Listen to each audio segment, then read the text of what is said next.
Агробизнес 2020 бағдарламасының ішіндегі негізгі бағыттардың бірі сүтті ірі қараны көбейтумен осы саланы дамыту.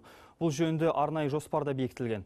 50 және 100 бас сиырға арналған отбасылық сүт тауарлы фермаларды құру және кеңейту бойынша жобалар іріс бағдарламасы аясында қаржыландырылады.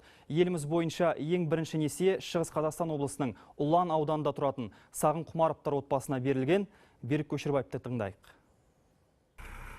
Бұл шаруа қожалығы 18 жыл бұрын құрылған. Осы уақытқа дейін қой және қазақтың ақбас сиырларын өсірген. Ал таяуда мұнда сүті мол симментал тұқымды сиырлар да жеткізілді. Қожалық иелері ырыс бағдарламасы бойынша 60 миллион теңге несие алыпты. Бұл қаржыны 100 құнажын, ауыл шаруашылығы техникасын және сиыр саууға арналған арнайы аппараттар алуға жұмсаған. Қожалықтың орналасқан жері осы облыс орталығына жақын жерден болғандықтан біз жаңағы сүт өндіру заводтармен келісім шартқа отырдық. Сүт поставкамен жаңағы сүт жеткізумен айналысамыз деп жаңағы осы бағдарлама аясында молоковозымыз сүт тасымалдайтын көлігімізді сатып алып, сол сүт өңдеу заводына біз сүтіміз жеткіземіз деп жоспарлап отырмыз. Ырыс бағдарламасы елімізде сүтті мал шаруашылығы саласын дамыту үшін арнайы жасалған. Жылдық үстемақысы субсидиялауды есептегенде 4% болатын несие 7 жылға беріледі. Жалпы осы бағдарлама аясында елімізде 2020 жылға дейін 800-ге жуық шағын сүт тауарлы фермалар құрылады деп жоспарланған.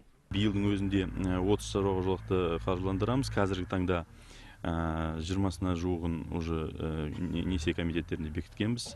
12-сі қаржысын алып, малдарын сатып алды қазіргі таңда. Жалпы биыл 1 миллиард 300 миллион теңге осы бағытқа біз жұмсайтынымызды жоспарлаудамыз. Осы жазда Сағын Құмаровтар отбасының қожалығында жаңадан тағы бір қора салынды. Бұл жерде жақын арада сиырларды саууға арналған заманауи аппараттар орнатылады.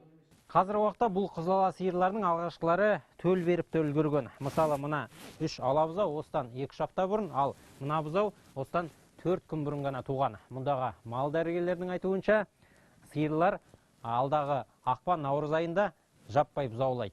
Қазір қожалықта 20 адам жұмыс істейді. Сиырлардың барлығы бұзаулап, сауыла бастағанда тағы 10 адамға жұмыс орны ашылады.